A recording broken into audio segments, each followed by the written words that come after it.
Hi, so I am a 30-year-old woman and I have been working since I was 18. I did not really come from a financially well-off family, and growing up, we did not really have a lot of money. I went to public school and I realized very early on in life that money meant a lot, and so I made up my mind that I was going to skip college and start working as soon as I could because I wanted to be able to provide for my family.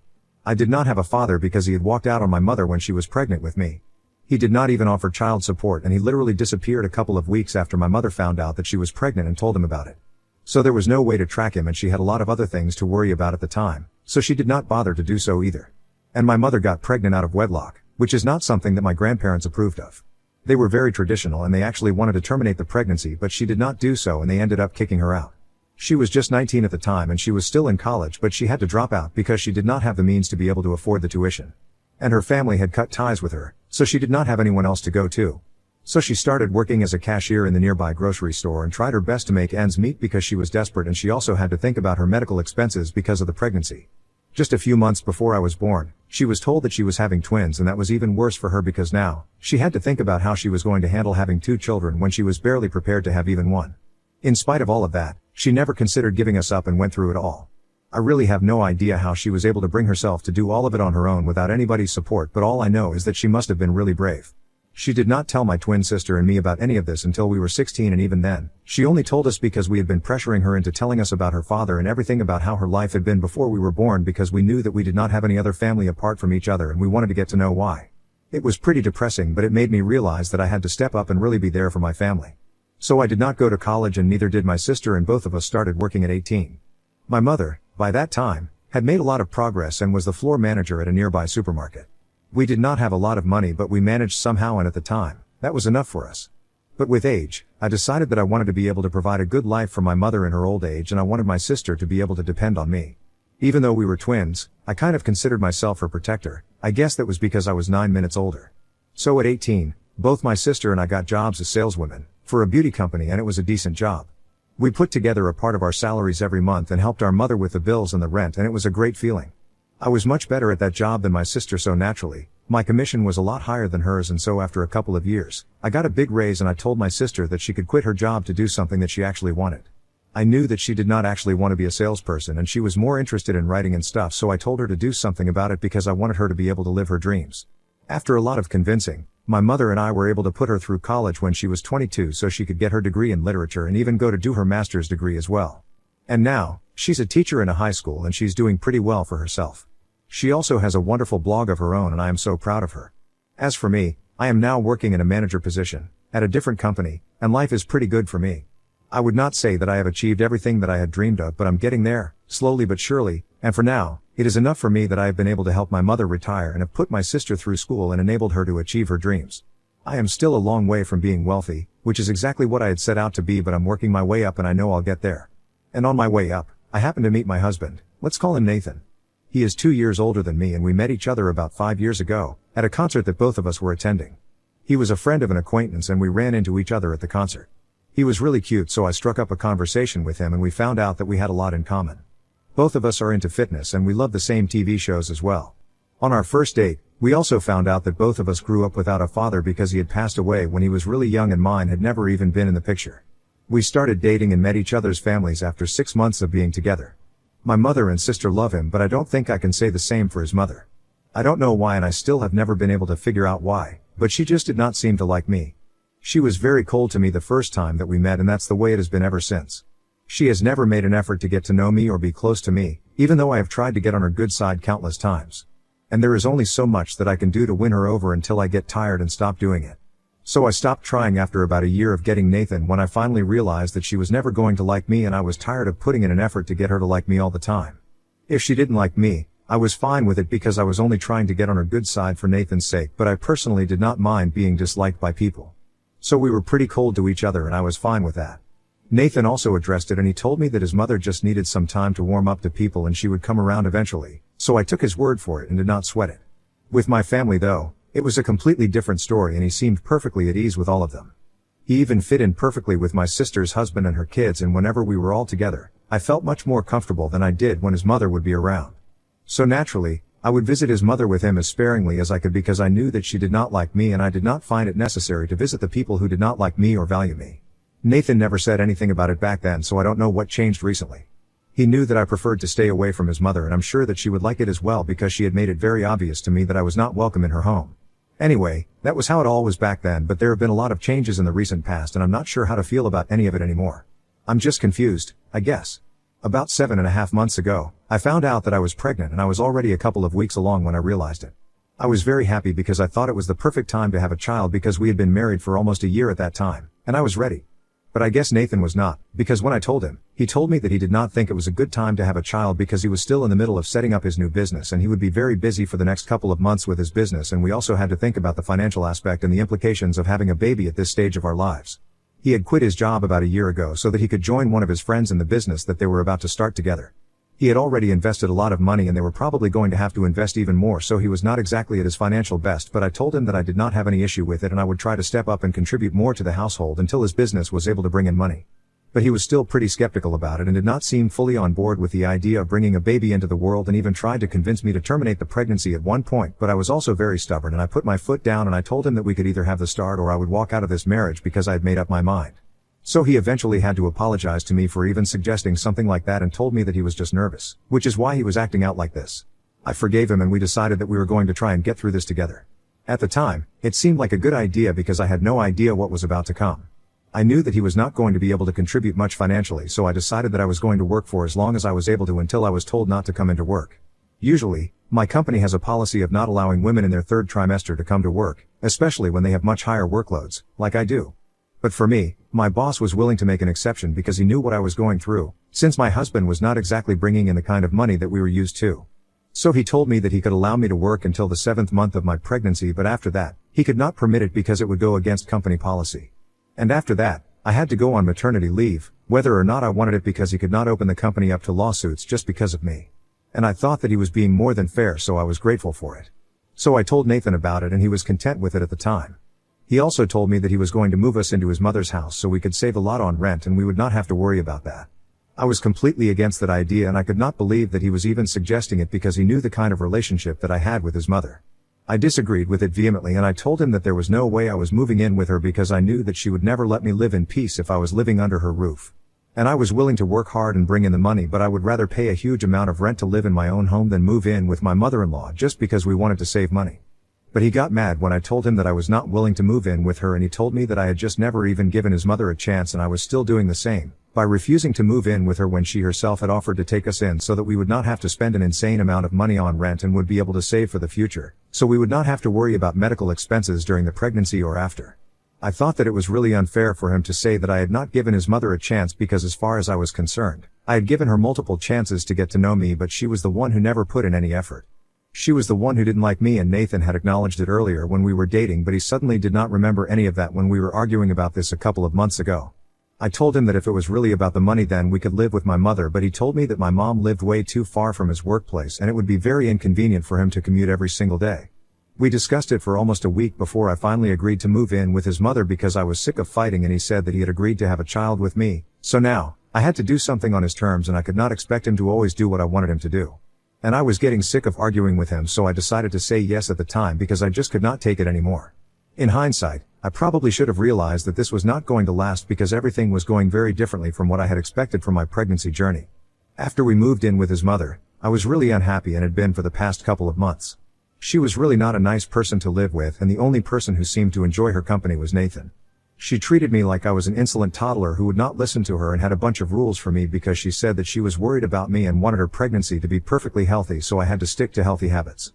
Like she would make me go to bed at 9, and if I did not agree, then she would just keep nagging at me until I did, which was very difficult because I'm used to living on my own terms. She would not allow me to store any kind of snacks in the house and said that they were all unhealthy processed foods, so she could not let me consume any of it in good conscience. But I don't think it had anything to do with her conscience, but everything to do with exercising control over me. I was really annoyed by all of it, and I tried to tell Nathan that I did not like living with his mother and I wanted to move back into an apartment of our own, and I was ready to pay for all the rent and everything, but I just did not want to live with her anymore. But he would accuse me of being biased against her and said that I was only mad because this was his mother saying all of this and trying to look out for me, but if it was my own mother, then I would not have an issue with it. So we had a lot of arguments about it, and things between Nathan and I had been heated for a really long time before this. The only reason I did not just leave was that I did not want to deprive my future child of anything, and I knew that leaving was the easy choice and maybe the right one, but I wanted my kid to have a father because I grew up without one and it was not a very nice experience. So I was willing to do anything that it took to make sure that my child does not have the same kind of life that I did. But it was all pointless anyway, and I really wish that I had left way long ago instead of waiting for Nathan to change or his mother to start being better to me. I had been doing chores around the house even up until I was 6 months pregnant, and the reason for that was because my mother-in-law believed that exercise would be good for the baby, and that's why she did not think that I deserved to get some rest after work. I would try to argue with her, but she would not have it and make me do my own dishes and laundry, and I had cleaning duties for the kitchen as well. And if I didn't do any of it, then she would start going on about how she used to do everything when she was pregnant and nobody even paid any attention to her because it was so common back in the day. I don't know what that had to do with me, but it just got to me, so I would do whatever she asked of me, just to avoid having to hear sermons from her about how hardworking she had been. So I guess you guys can understand that I had put up with a lot during the past couple of months of my pregnancy, and one day, in the heat of the moment, I decided to have a lawyer draw up papers to make sure that my husband gives up his rights over our child. I think I must have been really pissed off that day. Something very annoying had happened and Nathan did not stand up for me, as usual, so I stormed out of the house, and that's what I did. It was just a precautionary measure that I thought I should take because, at the rate that things were going, I didn't know how long I would be able to make this marriage last, because Nathan seemed like he was trying to ruin my life on purpose or something. And I was really angry, so I got those papers arranged because he was not even being a good husband at the time, so I didn't think he was even capable of being a good father. And recently, those papers finally came into use, after I had been carrying them around in my purse for months, hoping that Nathan would change and I would never have to use them. But about a week ago, his mother told me that I was not welcome to live with him anymore because I was not contributing to the household enough. And that was because now that I had entered the 7th month of my pregnancy, I had finally gone on maternity leave, and I had stopped doing my chores from the beginning of this month because I was too tired all the time, and I had not been contributing monetarily for the past couple of months anyway, since that was the arrangement, that I would not need to spend as much money as I would have to if I had been living away from his mother. But I don't know why, probably just to get on my nerves, the two of them thought that it was reasonable enough to ask me to either do the work in the house or contribute financially. Nathan told me that his mother was very old and it was not possible for her to do all the work around the house, so we had to contribute and do our chores, and if an old woman could do everything, pregnancy was not an excuse for me. And then his mother told me that I was not even required to spend as much money as I would have had to, had she not opened up her home to us. So she felt that it was an obligation for me to at least do the work around the house, if I could not contribute otherwise. I was shell-shocked that they were saying these things, and then it got worse, when my mother-in-law told me that I could either start doing the chores or paying for my share of everything, and there was a third alternative as well: I could leave. Yet again, Nathan did not seem to have a problem with this and actually seemed to be in agreement with whatever his mother was saying. That was literally the last straw for me, and I realized that I was probably better off not having a husband, and my child would definitely not be worse off for not having a father either. No father would definitely be better than Nathan. So I just told him your loss, as calmly as I could, and then pulled out the papers that I had been hiding in my purse for ages now. I handed those papers to him and then I walked out. I did not even bother to pack my things or anything and just walked out of the house. I got a cab and headed straight to my mother's house, and once I was there, I just broke down. I could hear my phone ringing and I knew that he was texting nonstop after I walked out of the house, but I still had not responded to any of it.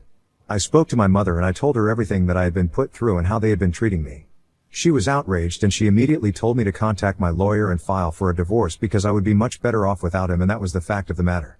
She also told me that I did the right thing by giving him those papers before leaving, and now I had to file for full custody formally because I could not risk it, and she made sure to remind me to ask for child support.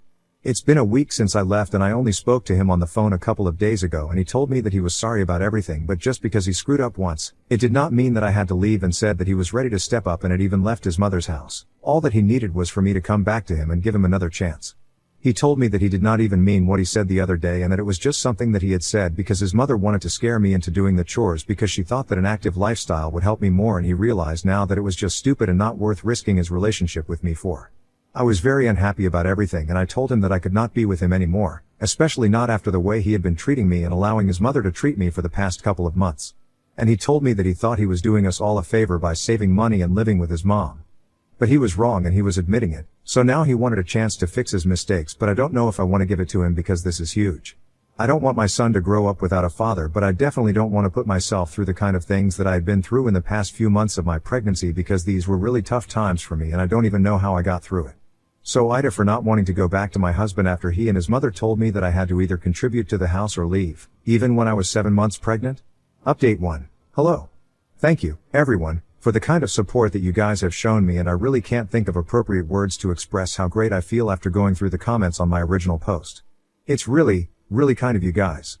I have decided to go through with the divorce and file for full custody of my baby because right now, it's the best thing for all of us. I haven't spoken to Nathan yet, but I'm going to have to tell him eventually. It has been 2 weeks since I walked out and I have been feeling very strangely guilty about what I'm going to do, but I don't care. I have to think about my future, and more importantly, I have to think about my baby's future. So if this is what it takes, I'm ready to do it. My mother and sister are very supportive of me, and even strangers on Reddit agree that this is the way to go for me. So what I'm doing can't be all that wrong.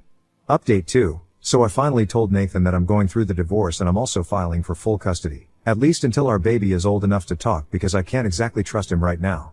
He was not happy about it in the slightest, and we got into a huge fight over the phone. He called me a lot of names and said that he regretted ever even meeting me or marrying me. He accused me of trying to ruin his relationship with his mother and said that he could not believe that I was now trying to deprive him of the experience of being a father. I was really mad because I was not trying to deprive him of anything. In fact, the only reason I had stayed with him all this while was because I wanted him to be a part of my life and to be a part of his baby's life. But he was the one who had shown me, time and again, that he was not capable of it, and I could not trust a man so incompetent. And his mother, well, that was another story altogether, and I did not want anything to do with her anymore. She was a horrible human being and she had put me through the worst, so I did not owe it to her to be kind or say nice things about her. And if saying the truth counted as trying to turn him against her, then maybe she should just be a better person. But anyway, coming back to Nathan, I told him that my decision was final and no amount of arguing with me was going to change my mind. In fact, it was only making me believe that I was making the right choice by filing for a divorce and full custody. Because he was acting like a brat, and that's the way he had been ever since I got pregnant. It was almost like he was trying to ruin his relationship with me on purpose just so that I would leave. He seemed angry when I said it, but that's how I really felt, so you can't blame me for saying what I feel. And I had been keeping these things to myself for a really long time. I can't do it anymore. He needs to hear exactly what went wrong because we were married and we were together for a long time. Both of us deserve clarity and the truth. I was ready, to be honest. I don't think he is. But whatever. It doesn't matter anymore because everything is coming to an end, and now, I'm just going to care about myself and the baby. Period. Update 3. The divorce is in the works right now, and well, it is not easy. Nathan and I have not been speaking ever since that last phone call, and I know that he is gearing up for the custody battle with his lawyer, but he can bring it on. I'm not scared. I have my family and they have my back, so I am not really scared of anything right now. And I also know that I am doing the right thing, so it's fine. I have a good lawyer and I know that we are going to do our best. His mother has been spreading all sorts of rumors about me among our friends, but I don't care about that, as long as it does not affect the divorce. She's a pretty disgusting person, and this is exactly the kind of thing that I would expect from her. From what I have heard, Nathan is back to living with her. Good for them, I guess.